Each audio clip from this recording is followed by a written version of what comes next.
Estamos de volta. Você está no canal do YouTube do Professor Simvaldo. Se você gostar da postagem, faça um comentário, compartilhe com os amigos. Nós agradecemos já antecipadamente. Na postagem de hoje estarei reapresentando um trabalho feito com as marisqueiras da praia de Sepetiba. Na página da capa, eu coloquei aqui fotografias de alguns marisqueiros e marisqueiras com os quais eu trabalhei fazendo pesquisa para um trabalho, uma monografia do curso de pós-graduação Lato Sensu na Universidade Cândido Mendes em 1990. A primeira foto aqui, superior da esquerda, tem a Genilda, está sentada, Wanda e Celso. Wanda e Celso são casados. O Celso está com um saco de marisco já para retornar a casa. Aqui embaixo tem a Célia, está mostrando aqui um punhado de marisco. Maria José, sentada, fazendo a limpeza tirando o molusco da casca.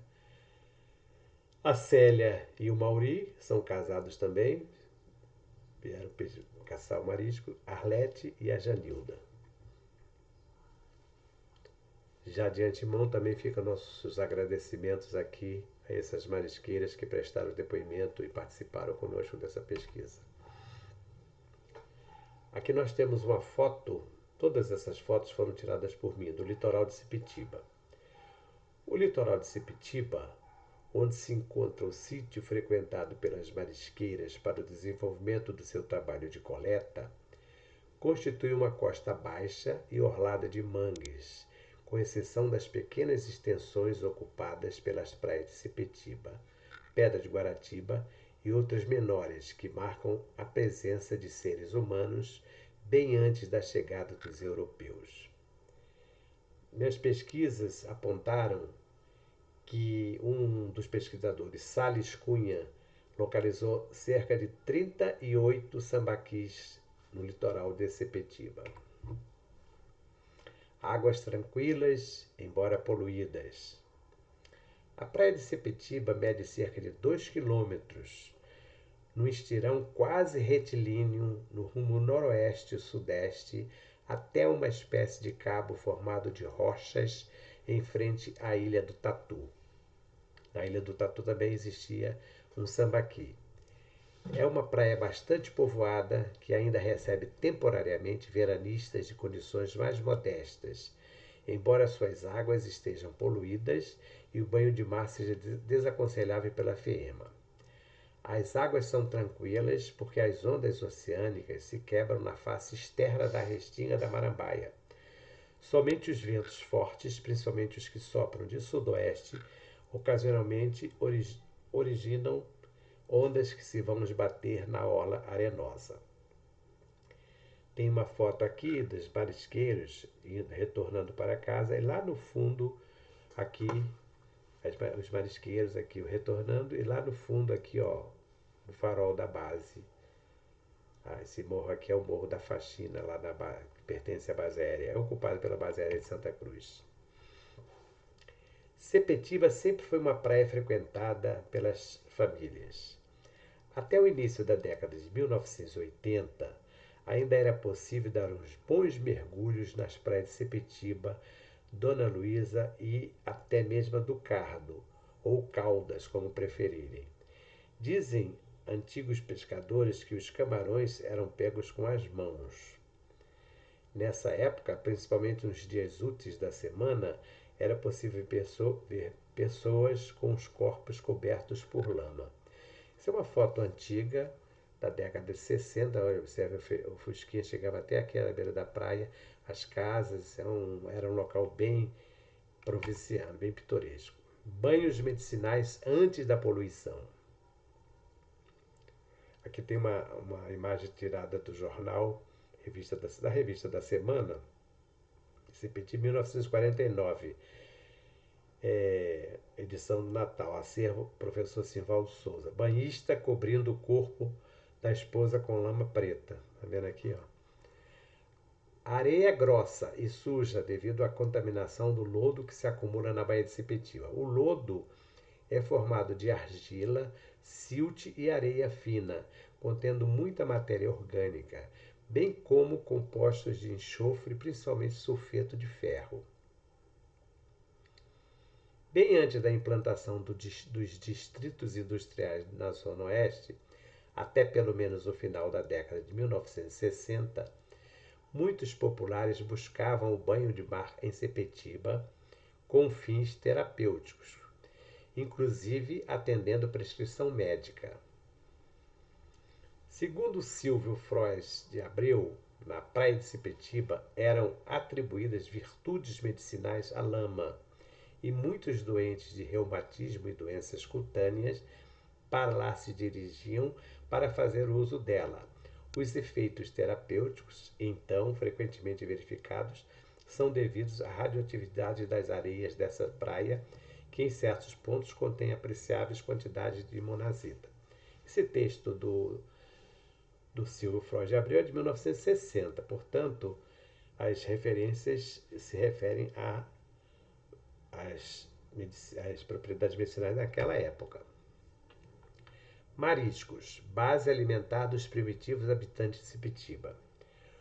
Os moluscos ocuparam um papel importante na dieta alimentar do homem pré-histórico, que viveu no litoral de Sepetiba, servido de cálcio e proteínas, fator que foi preponderante para determinar os padrões dentários dos primitivos habitantes. Conforme Salles Cunha, como consequência deste padrão de subsistência, verificamos a ocorrência de um baixo índice de cárie associado a um leve grau de desgaste dentário. Esse Salles Cunha era um famoso dentista aqui do antigo Distrito Federal, que também fez pesquisas sobre os sambaquis. Aqui na fotografia ao lado, a marisqueira Célia segurando um punhado de sururus, espécie de marisco bastante comum em Sepetiba. Aqui os sambaquis.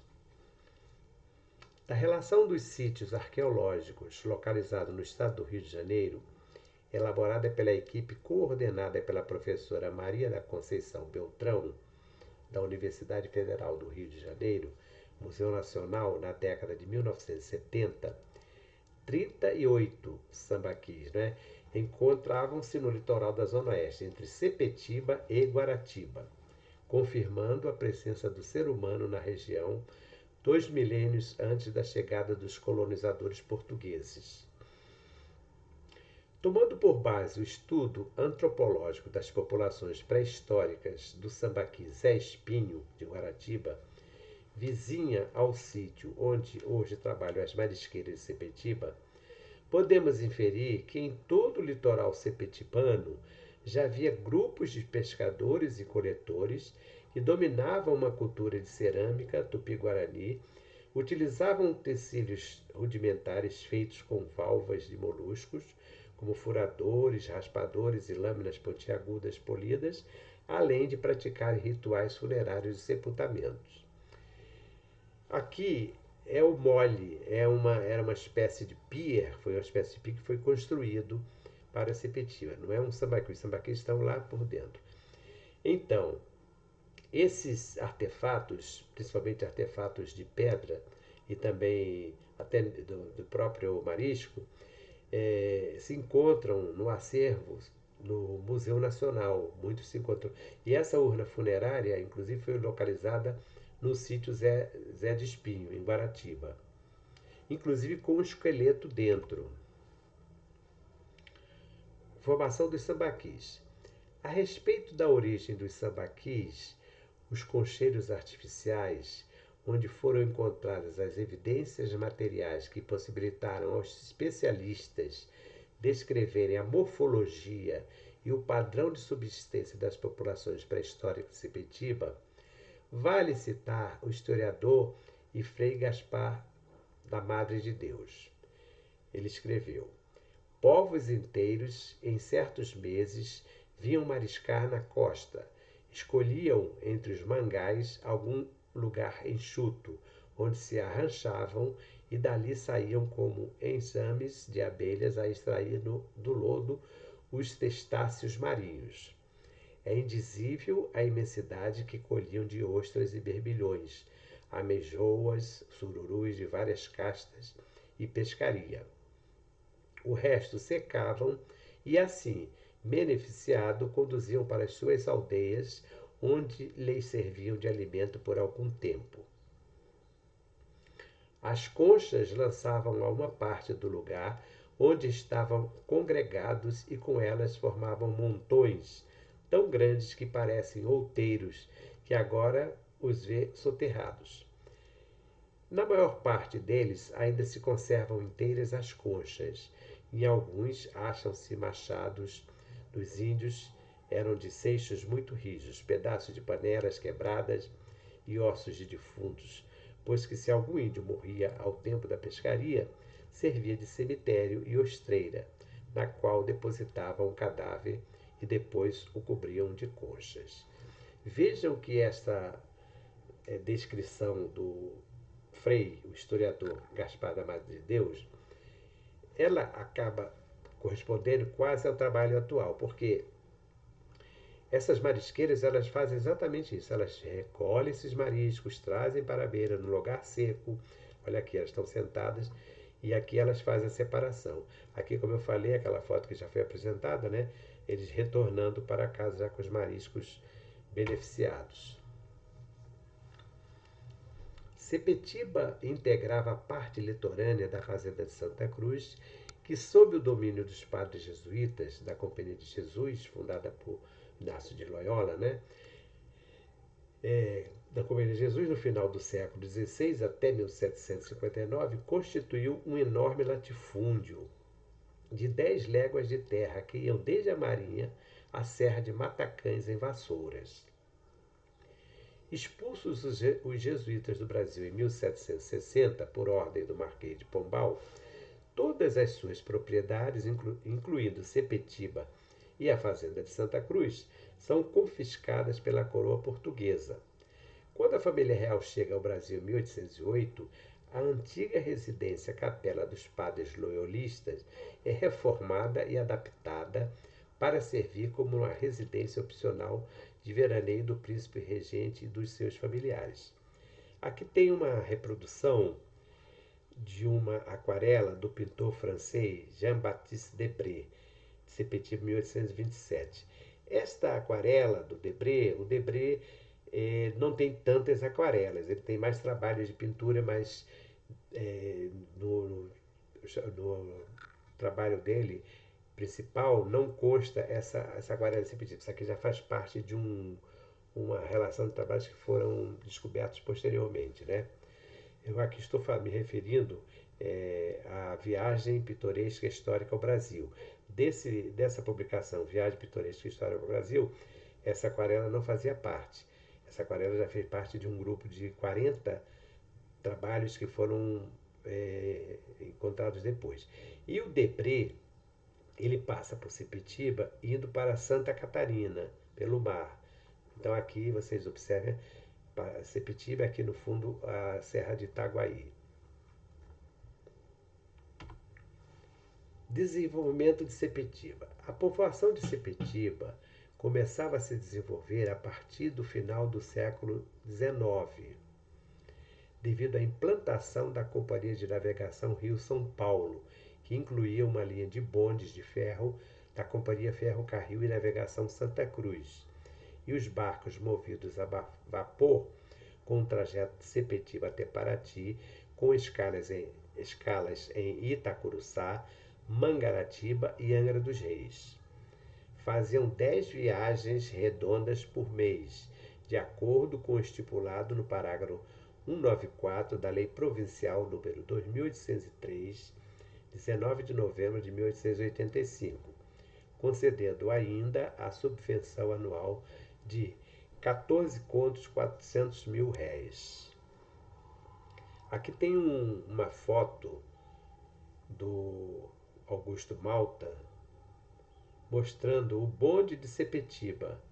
Era um bonde bem simples, puxado por dois burricos, dois cavalinhos, e transportavam pessoas e também algumas mercadorias. Havia uma tabela com esses preços. Esse bonde ele partia dali da rua Senador Camará, em Santa Cruz, ali nas proximidades da estação ferroviária, percorria a extensão ali da rua Álvaro Alberto, aquela rua que vai ladeando ali o cemitério.